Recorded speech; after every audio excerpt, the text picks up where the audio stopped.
Masters, welcome. I am Dwayne Jackson, and I am a Toastmaster, and I'm excited that you arrived with this video. We're going to cover some questions and answers that you may have if you're a brand new member, or maybe even if you've been in the program for a while. So we're going to answer some questions about the educational program. So the educational program is super duper important because these two manuals that we use, which is the Competent Communicator Manual as well as the Competent Leadership Manual, are your roadmaps to success for you to achieve your goals. Also, to achieve what's called distinguished, like your club points for your club. So you're receiving points for you and club points for 4 points for your club. So let's get into this. Now I'm right now on the Toastmaster International website. You can find all of these same questions here on what general questions that people ask. If you go to toastmasters.org and you just look up the educational program and the FAQ. Now I'm going to look at the answers that Toastmaster gives. However, I'm also going to give my personal opinion and my experience on with my answers from this, and so this is kind of my this. So for my opinion, again, it's just my opinion. I do not work for Toastmasters, but we'll also look at what Toastmaster has to say about it. So one of the first questions, it says, do I have to complete the projects within a manual order? All right. Do you have to complete it in order? And it says, yes, you should be doing the manual projects in order because the program is designed to teach one skill at a time. Now, I will say one caveat. Now, in my personal opinion, is that I did not go through, I've done three CC manuals, and I did not do every project in order. In fact, the first one, your icebreaker speech project 2, which is like structure your speech and get to know it. I did those three in order, and then of course speech 10 that goes last. But from speech 4 through 9, I kind of switched up the order of those when it came to like vocal variety and research your speech. I changed up the order a little bit, and and for me, I recommend that people can do that. That's a personal choice that you have to make, but make sure you talk with your VP of Education before you do it because you want to develop a game plan as soon as you start before you even go through those manuals. And you can't do a manual more than once. All right, second question. If I don't meet all the objectives of my speech, can I still get credit for it? Now, Toastmasters is going to say yes, I'm pretty sure.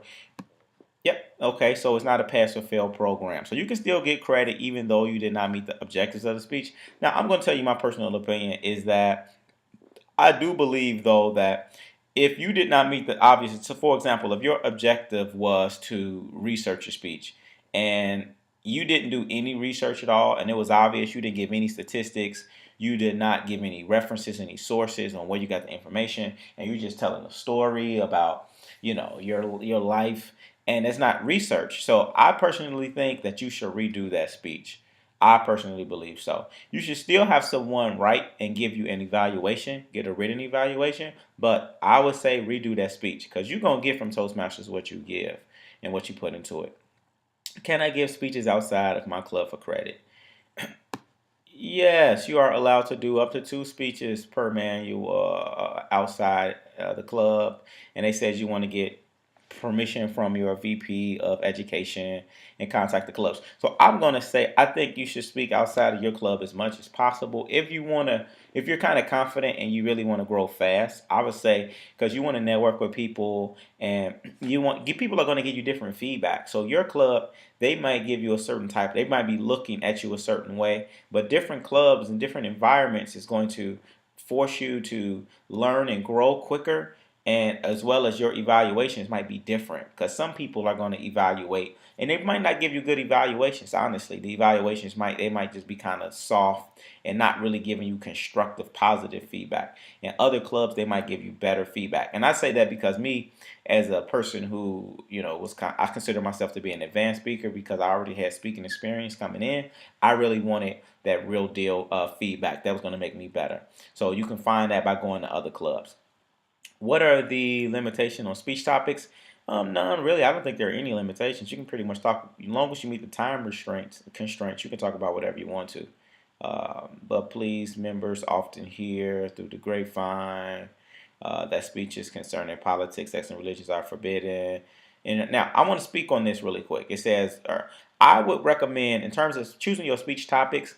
My philosophy is if if you come in, you got to have a goal on why you joined Toastmasters and make sure that all of your speech topics are helping you reach that goal. So, for example, if you know you want to do this for your career, you maybe want to be a professional speaker, I think every speech you give should be dealing with stuff that you already kind of know and you're familiar with. So, talk about content that you can actually use in your career. So, let's say, for instance, you want to be an author and you wrote a book, right? So your speeches should be about stuff that's maybe in your book or what your book is about or your process for writing the book. And that's what I would do. So by the time you get to speech 10, that now you have a 5 to 7 minute or 8 to 10 minute speech that you can actually use legitimately and take this around the world with you. And so now you actually not just got skills, but you actually have some content that you've developed and it's been evaluated. Okay, and again, but that's going to change. Your goals are going to be different from everybody. And I also recommend when you first join the club, look at some advanced manuals that you might want to take once you get to that advanced portion. Okay, it says if I'm speaking at a club meeting, can I give credit in my competent leadership manual for being a speaker and credit in my competency manual for speech? Well, and what if I'm doing a speech and advanced manual? Yeah, you should be able to get credit for all of those. Yeah, definitely. It says yes, you can. Now let's skip and go to some of the other questions really quick.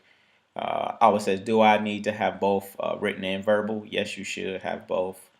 Um, can I do projects from different manuals and still receive credit as long as I completed 5? No, you got to go through one manual and complete an entire manual in order to get credit for any manual you're doing.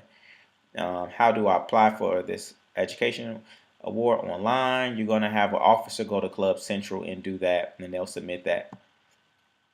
I served, let me see, no, I achieved the Old Competent Leadership Award. What is the next award that I can work towards? Advanced Leadership Silver. Yep, so if you look on Toastmasters, you'll be able to find a lot of the awards and all of that stuff, and to show you the tracks you can take right on Toastmasters.org. Can I give and receive to? Also, let me tell you some other questions that people ask me generally that's not on here. If you're a brand new member and your manuals have not showed up, one thing you can do is you and an officer or you by yourself, you can contact Toastmaster International. The phone number, we're going to find that in a minute, but you can contact Toastmasters International and just ask to speak with the membership department. And here's the phone numbers here, and just tell them what your name is, your club number, and your member number. If you don't know your member number, you can find by just trying to log in. And again, here's the mailing address, the shipping address, and all that good stuff. And if you try to log in here, and then you enter your name or your email, and if you don't know your password but forgot your password, they're going to send you an email, and then you can reset the password. And then you can be able, once you log in, you'll be able to see your member number. If you don't know your member number, you can also find it by contacting one of your officers as well. And again, just contact them, and it'll figure out where your manuals are. Also, make sure you tune into my page. I answer a lot of Toastmasters questions that you may have. If you got any other questions that I didn't cover, please leave them in the comment section. I would love to answer them in the future. And yeah, just good luck with your journey and developing your Toastmaster skills, and stay focused.